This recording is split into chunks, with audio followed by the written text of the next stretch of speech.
Good morning, or I guess good afternoon now, everyone. Welcome to our webinar, The Future of Engineering, where we'll be discussing Kettering University's online MSECE-Advanced Mobility program. We are going to wait just one more minute and make sure that we can get all of our attendees, and then we will get started.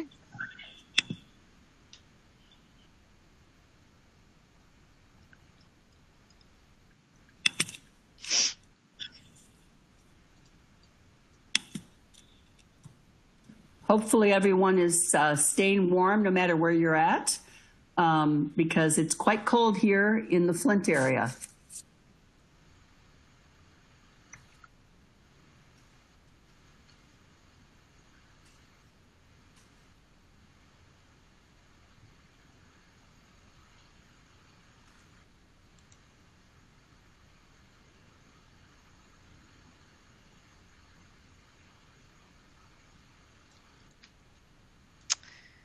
Okay, I think we are going to go ahead and get started. So before we really dig into things, I do have a couple of just housekeeping items that I wanted to go over. So first, you should be able to see a Q&A box and the PowerPoint slides that we're reviewing today. So it should look something like what is on this slide right now. You can drag the sizing, so you can customize your view if you feel like you'd like the slides to be bigger and the Q&A box to be smaller. Go ahead, you can customize it for your own experience. We did put a note for you to make sure you're using Chrome, Firefox, or Internet Explorer. So if you're on Safari, hopefully you can at least see this and see that it might not work. So if you do have any issues, then you can use the Q&A box and we will do our best to address those for you. So this event is being recorded for future viewing, so you'll receive a copy of this presentation later this afternoon. We'll shoot you an email and it will have a copy of the recording and the presentation. For today, only the panelists are unmuted, which means you can hear us, but we cannot hear you. So please take advantage of that Q&A box. If you have questions, just go ahead and type them in that window, click submit. We will track those as we go through the presentation. There will be some time at the end where I'll be able to go through all of those questions and our guest speakers will be able to address them. And then lastly, there is a short survey at the end, so it will pop up on your screen once the webinar concludes. It is optional, but it will only take a minute and it will help us understand your experience today and how we might be able to refine our sessions for the future. So please just take a minute and take that survey for us if you would. So on to introductions. So my name is Erin Brackman, and I'm moderating today, and I am joined by two very special guests. Our featured speaker, Dr. Bob Niketa, who's a contributing instructor at Kettering University, and Dr. Christine Wallace, who is our vice president for Kettering Global. So just a little bit more detail about Dr. Bob Niketa. He is a 35-year veteran of Silicon Valley startups and public companies in the technology industry, and is a founder and co-founder of two technology startups in Hawaii. He's a subject matter expert on autonomous vehicle navigation sensors, IoT sensors, radar remote sensing, and wireless communications. He teaches electrical engineering, mechanical engineering, and innovation entrepreneurship courses for students interested in startups. He developed a patented wearable sensor using a hybrid radio frequency and inertial measurement unit positioning system that uses sensor fusion to obtain precise position estimates. He also developed a patent-pending drone radar platform for military and search and rescue operations to detect victims that are buried alive in collapsed buildings after a natural disaster. In terms of his education, he holds a PhD in electrical engineering from the University of Hawaii at Manoa, an MBA from the Wharton Business School, a Master of Science in Electrical Engineering, Computer Science, and a Bachelor of Science in Electrical Engineering, both from MIT. So after all of that, I'm sure you are willing to agree it is very exciting to have an expert like Dr. Niketa joining us today. Now on to the agenda. So here's what we'll cover today. Dr. Wallace is going to start out with us just to talk more about why this program is becoming increasingly important, as well as who this program is designed for. And then we'll pass it on to Dr. Niketa to talk in more detail about what you can expect to learn in this program. Once we cover those materials, we'll spend just a couple of minutes talking about some next steps, and then that's where we'll have some time to address any questions that have been submitted in the Q&A box throughout the presentation. So without further ado, Dr. Wallace, take it away. Good afternoon, everyone. So nice to see that we have a good group of people that are here today. And let's start with a little bit about why this program is so important. As you know, some of our leading automotive executives are moving their industry into the world of autonomous vehicles. There was even a recent GM executive who noted that within a decade, none of us are going to be having self-driving vehicles, that we're all going to be in autonomous vehicles. Now, that might be maybe a little bit futuristic for some of us to think about. Definitely the move towards autonomous, electric, hybrid vehicles, the use of robotics and artificial intelligence is becoming more prominent.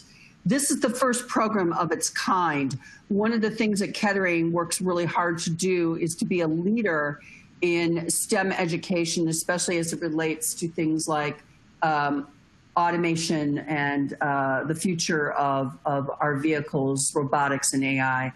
And with our recent addition of our GM Mobility Park on campus, where companies are using this to do some testing, it seemed to make a lot of sense as we were talking to various corporations and some of our 550 corporate partners that there was a need for a program that would take our engineers that are currently in the industry to the next level. And so that is what we've done with this program. We see this program in a lot of ways as a program that's going to stay very fluid, because as the market changes, as data and research changes, it will be important that we are always, much like you do in your industries, have a system of continuous improvement in our program. So we are going to look very carefully at not only what our faculty is telling us that are teaching the courses, what the industries are saying out there, as well as our students as they're taking this program, giving us feedback to make this an even stronger program. So the other goal is, as we've done with many of our programs here for Kettering University Online, is that we have been making sure that what students learn in the classroom is something that is directly applicable to their lives and their jobs. And we have done that with many of our other programs, our engineering management program, our operations management program, and our lean manufacturing program, as well as our supply chain management. But it has been even more important in this program, so that as we admit strong engineers with strong background and experience, we can take their knowledge and their experience to the next level so that they can directly apply what they're learning.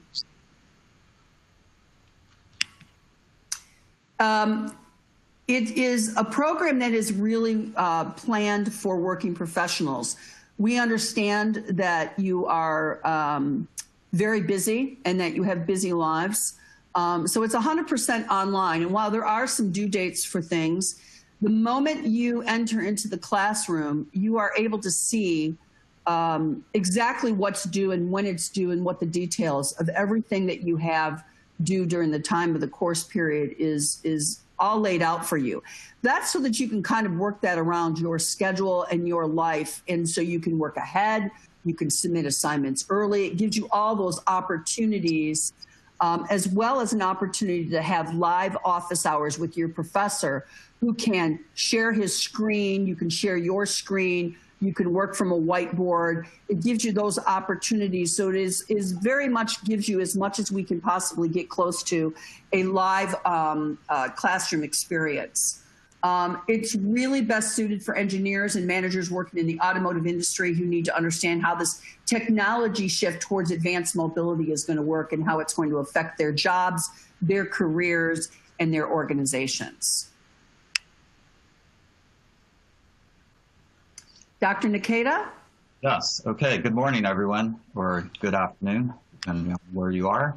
So I'm Dr. Nikita, and I've been involved in a number of different industry sectors, but I would have to say that with my background primarily in wireless, that the integration of electrical and computer systems is pervasive.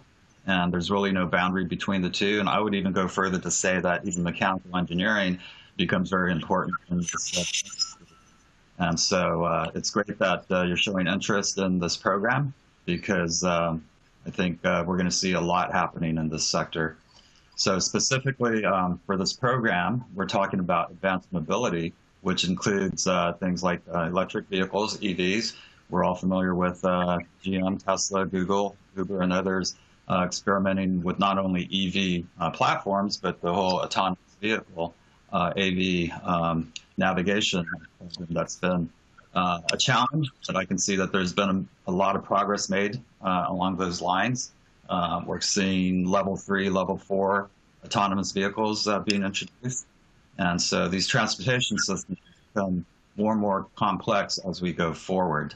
V2V, vehicle-to-vehicle communications, V2I, vehicle-to-infrastructure communications will become more pervasive to enable these new transportation systems.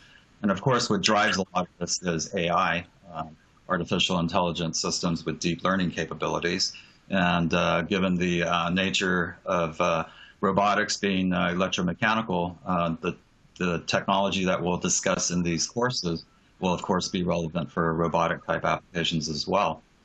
Dynamic systems, for those of you who may not know what that really means, it's the study of any type of motion that can give you, predictions on where an object might be. So obviously, autonomous vehicles, that's very important.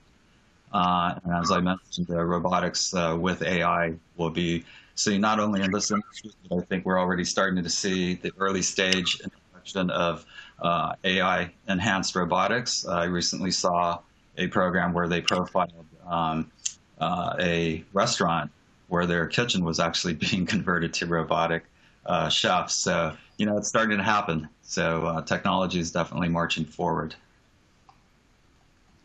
Okay, next slide. Okay, so I mentioned dynamic systems. As I mentioned, it's the study of various time domain and frequency domain simulations and how you can model not only autonomous vehicles, but a number of any system that has any type of mechanical motion.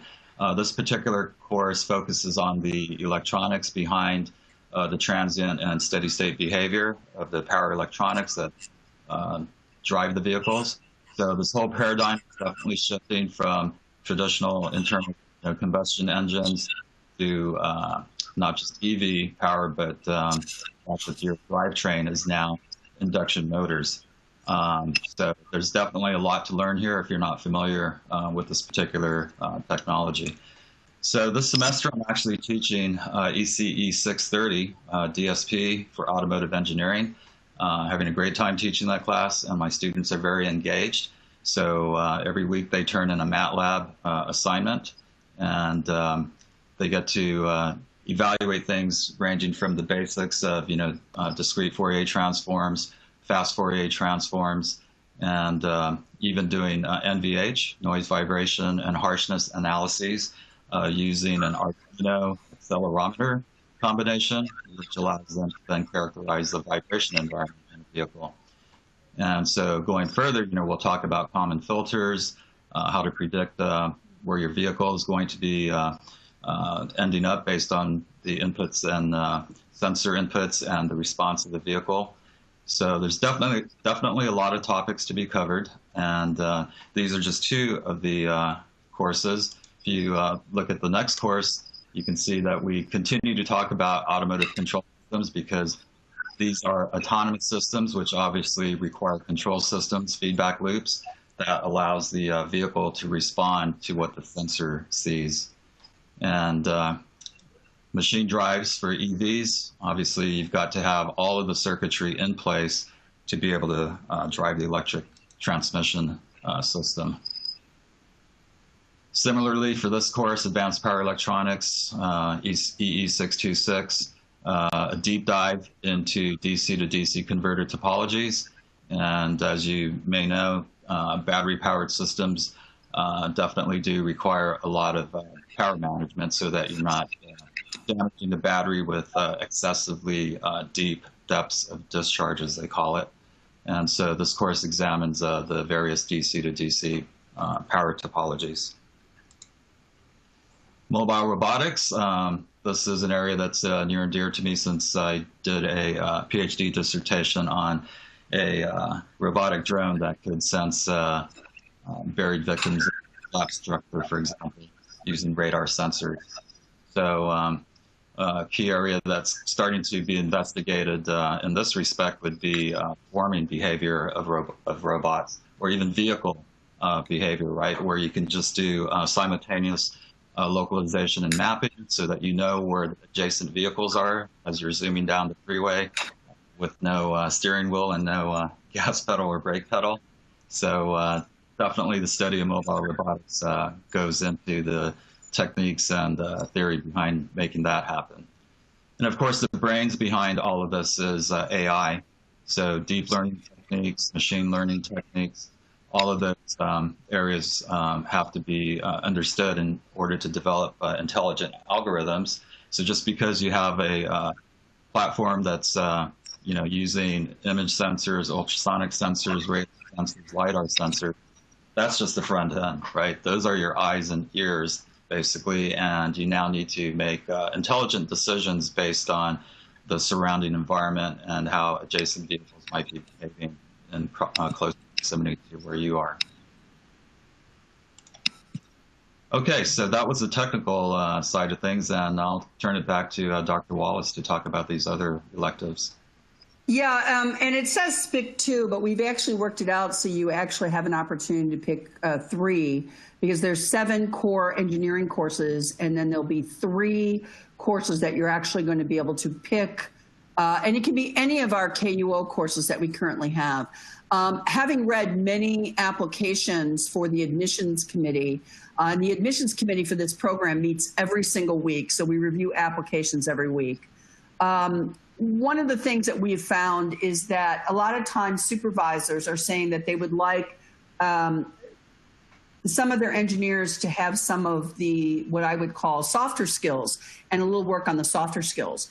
And so a lot of times I recommend, when I've had conversations with some of the potential students or students that are in the program, to think about taking classes like managing people in organizations, organizational behavior, even things like international business and leadership. A lot of times those courses can really go a long way to not only obviously get the technical skills. You're obviously great engineers to begin with, and then you go on and you get this very technical degree, but adding some of those soft skills to your repertoire can actually be the difference in taking you to the next level in your career beyond your technical skills. So highly recommend, and we're always happy to have a conversation with students about where they think that they could use the most help. Maybe you're going to be somebody who's going to do a lot with budgets, and you really want to take a financial management course. So there's all those options that are going to be available. Actually, we have about 45 courses you can actually choose from. So that's a very positive thing. The next steps would be, if you are interested in this program, is to apply. And we've tried to make it a very simple application process. It's an online application available at online.kettering.edu, and we'll be sending that information out to you.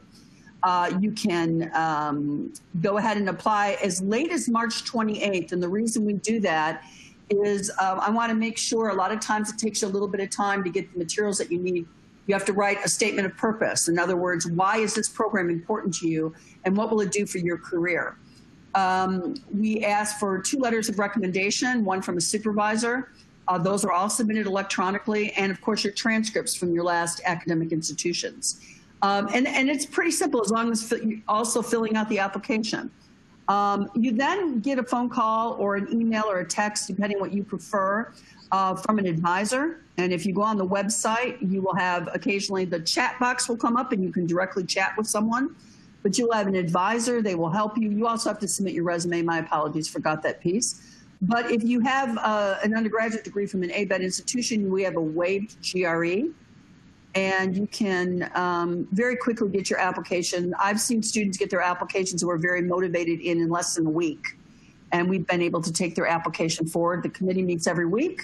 It is a committee of faculty and deans, and we review applications and get you our final determination the next day. So it's a very rapid process and very rapid system, and I think that it serves students and has served us well. There's some information on the slide that tells you about where you go to be able to fill out the application, and if you wanted to reach out to an advisor, there's a phone number that's available. And as Erin said earlier, you're all going to get a copy of this presentation, so no worries about having to write things down because you'll get all that information.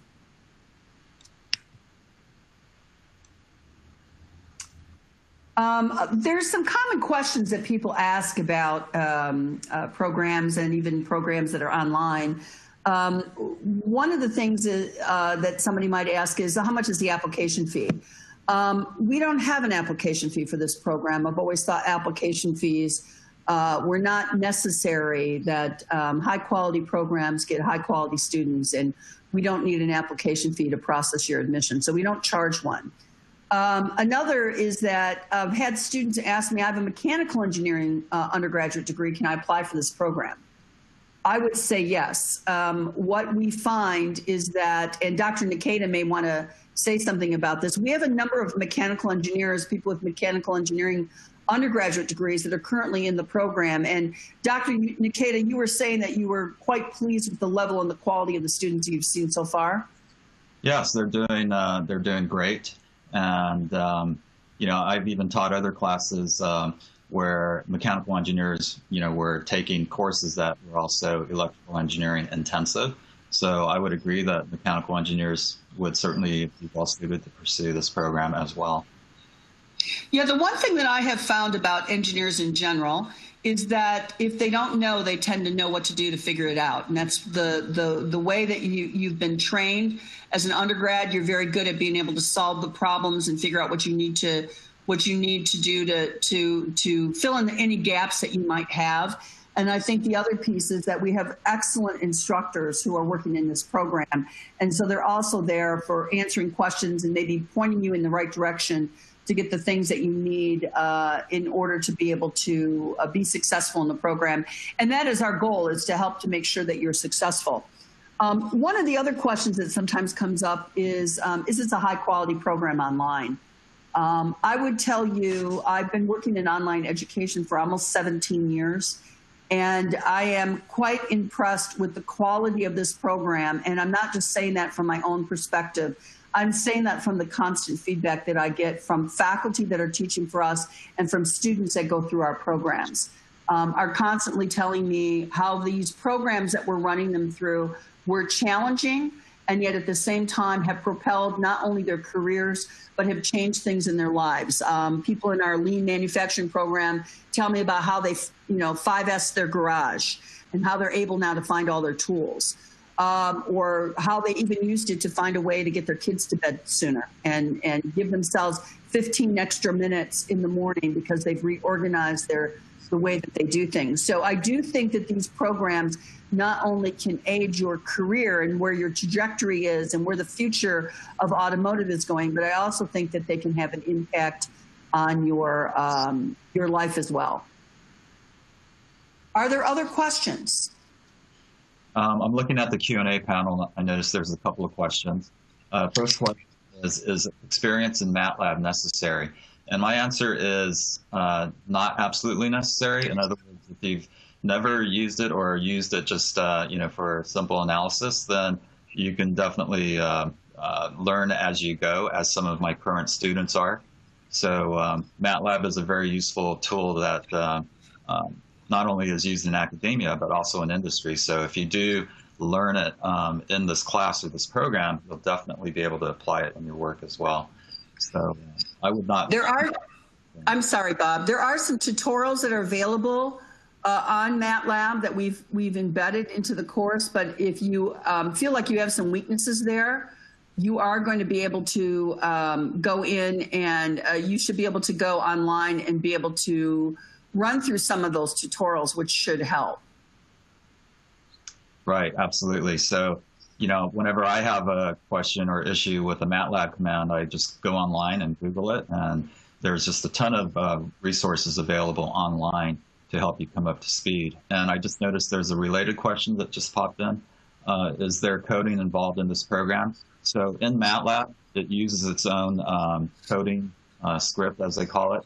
So you do need to have some experience, although like you said, there's a lot of content online that you can learn from and basically come up to speed on MATLAB. So I found that the best way to learn MATLAB, or any program for that matter, is to just start using it, right? And so you learn as you go, as you make mistakes. The beauty is you can just execute the program and see whether it worked within a few seconds. And so you can just keep iterating on it until it does finally work. So I wouldn't say that coding is absolute necessity either. Yeah. So Adam also asked a question about older technology. I don't know, Dr. Naked, what you think, but one of the things that I always tell students is in order to get to where you need to be, you have to understand where you were. And so some of this has to do with just, I don't think that's where we're spending the majority of our focus or our time, but it's definitely important to have some preliminary foundational discussions. I don't know if you have any other thoughts about that.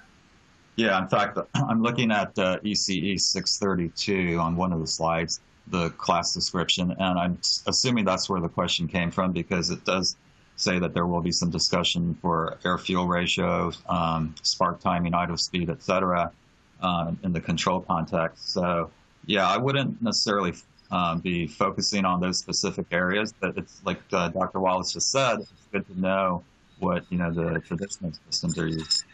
Got a internal combustion, then obviously you're going to need to do that. And also in the context of hybrids, right? You've still got a combination of battery power as well as traditional fuel powered engines.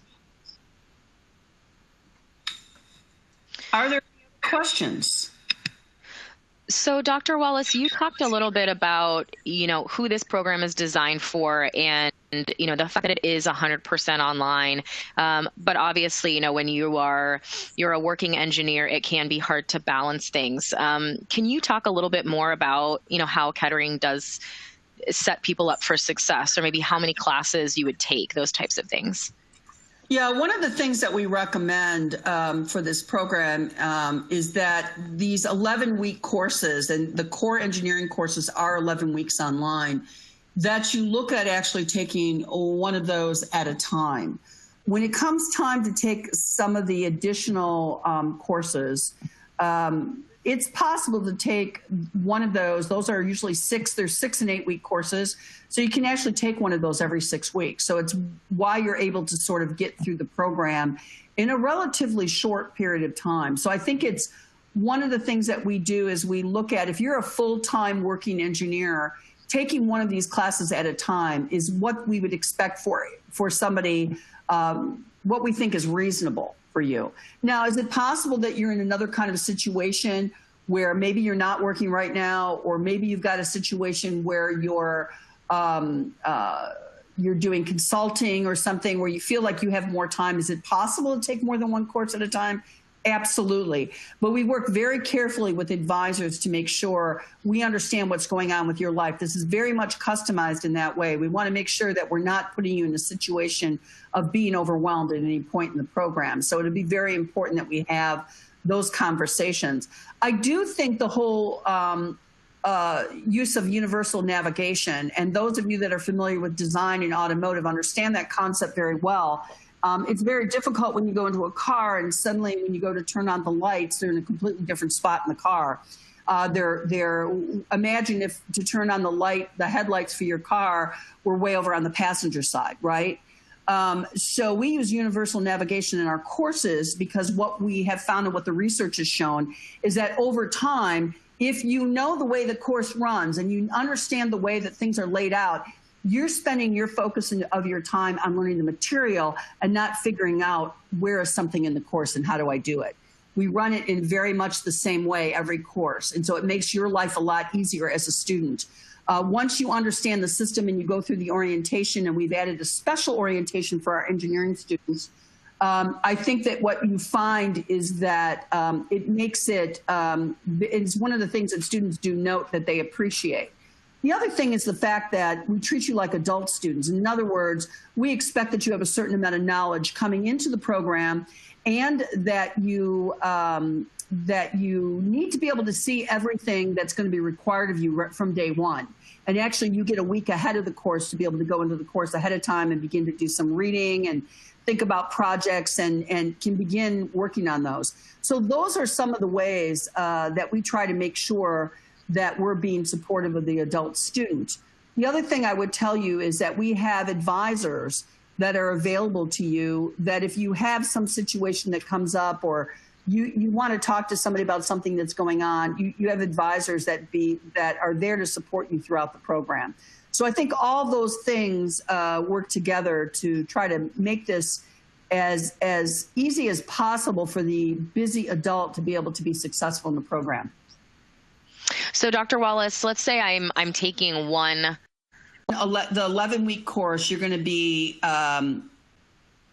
taking one of those at the beginning of every major term. So we have 4 major terms in a year: fall, winter, spring, and summer. So you would have an additional the following year, 3 more terms of that.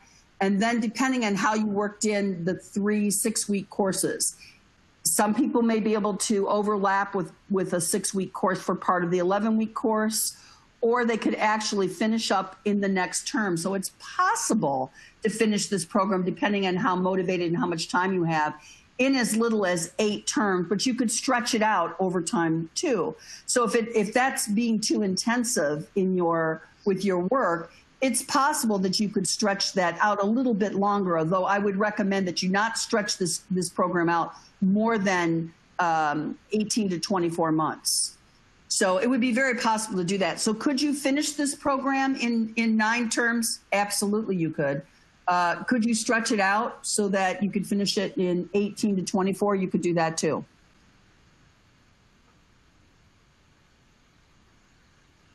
All right, so it looks like we have a couple of other questions here as well. So here's one. I currently work in aerospace, and a lot of our industry is currently automated or heading towards automation. Although this program's geared towards automotive, would it be beneficial for someone in aerospace as well? Absolutely.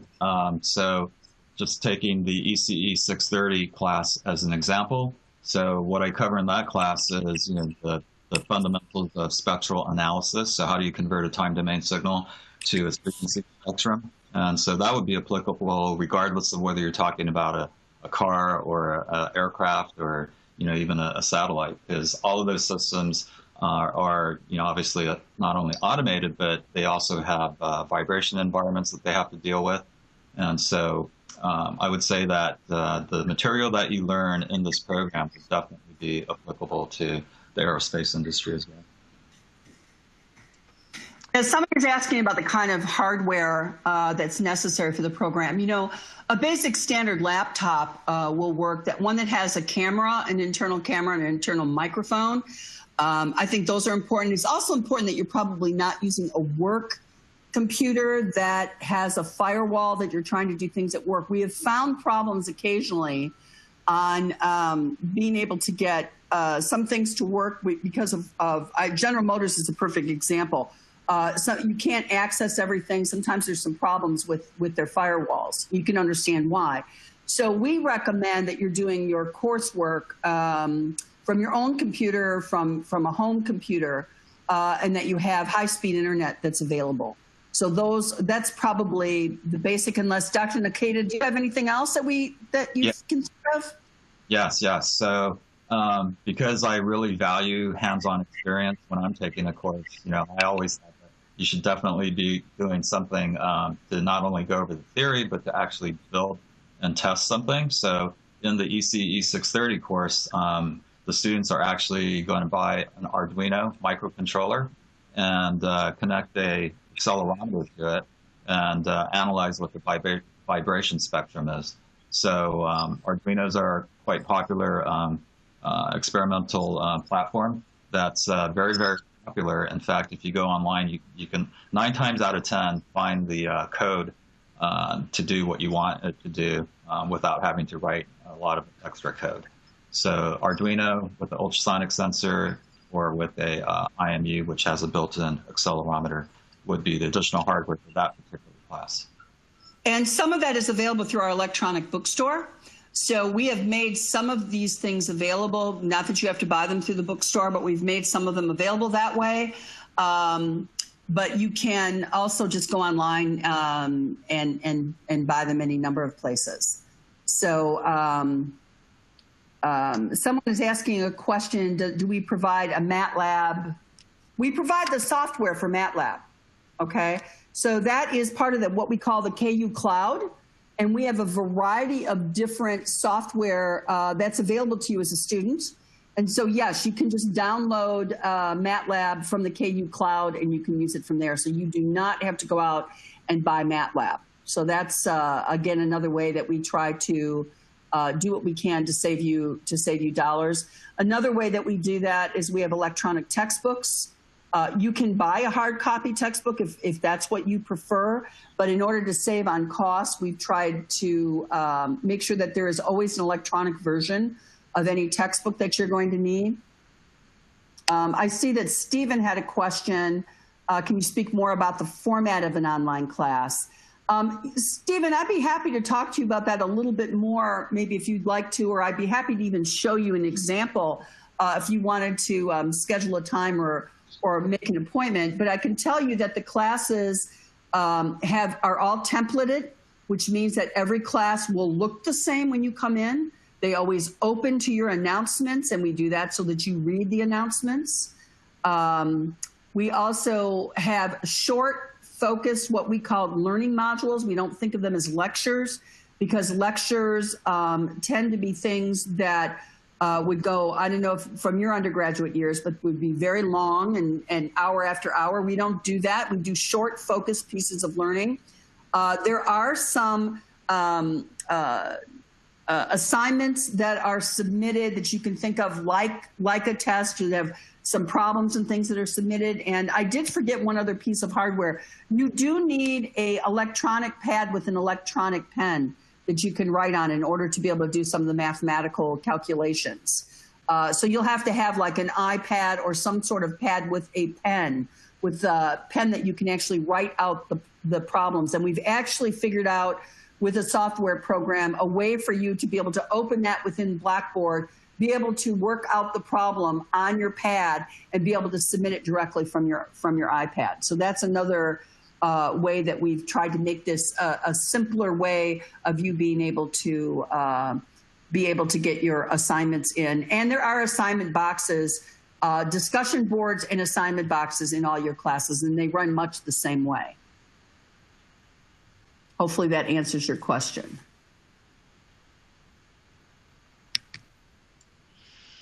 Are there any other questions? I think that covers everything that's come through the Q&A so far. Any final thoughts for us, Dr. Wallace or Dr. Nakata? I just saw another question with regard to what computer programs are needed. So primarily MATLAB, as I mentioned earlier.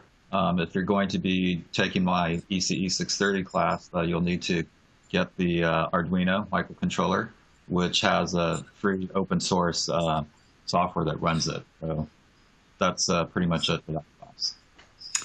Yeah, and as a student, you get access to Blackboard and anything else that you would need as far as the Microsoft suite. If there was anything that you needed, that's not a problem. I will also say, yes, Chetan, I have students all over the world that take our courses. You can log on anywhere that you can get high-speed internet. So I have students taking courses from the middle of Afghanistan, from the middle of Lake Superior on a ship. I have students who are taking classes in Africa, Brazil, and Mexico. So I will tell you that anywhere you can get a good, solid internet connection, you can take a class. I will also tell you that your professors are also teaching to you from anywhere in the world too. So it isn't just you as a student logging in, but that's why we do these online programs, is so that as you travel, I can tell you that I have many times taught classes from the beach. I have taught classes from my sailboat, and students have not known where I was at. So it's very possible to do it from anywhere you can get a good internet connection or, and be able to log on to your computer. So I think that's it. I don't have any other comments other than we're really excited about this program. We're very excited about the faculty that we've been able to get to be part of this program and who are going to be teaching for us. And we have been very pleased so far with the quality and the level of the students that we've seen that are applying to this program. And I want to encourage all of you to consider this program. Feel free to reach out if you have questions. And I think Erin's going to send out this recording as well as the slide presentation to everyone. Is that correct, Erin? That is correct. And then also, you know, we had a lot of great questions here. Thank you, for your expertise, both of you, Dr. Wallace and Dr. Nakata. I think sometimes, after you conclude something like this, you may end up having other questions that come to mind. So don't feel like you have missed any sort of opportunity. In the email that you will get, it should come from On24, the software that we're using. But I've put in there also a link where you can schedule a quick appointment with one of the advisors that Dr. Wallace was talking about. So you can click it and pick a day and a time that works for you, and they'll work around your schedule. So if you have a few other questions, or maybe you want to start the application and you just want to make sure you get everything, all your ducks in a row, that opportunity will be there as well. And then, Dr. Wallace mentioned the website chat. I mean, they are available on chat. That's a really great, quick way to get additional questions answered. So yeah, if you have other questions, there's definitely ways to work through those and get what you need. So, Erin, I also want to say that I'm more than open to students sending me an email, especially if they're interested in something specifically about an online course. I would say I am not an engineer, and so I am not the right person to ask specific engineering questions, but I'm happy to connect you with either Dr. Nakata or with one of our other faculty who would be happy to answer those questions. So students can reach out and we'd be happy to do that. Thank you. All right. Well, thank you everyone for your time. And again, you should get a quick survey. Please take just a minute. And everyone, please enjoy the rest of your day. Thank you. Thank you, everyone. Thank you, everyone.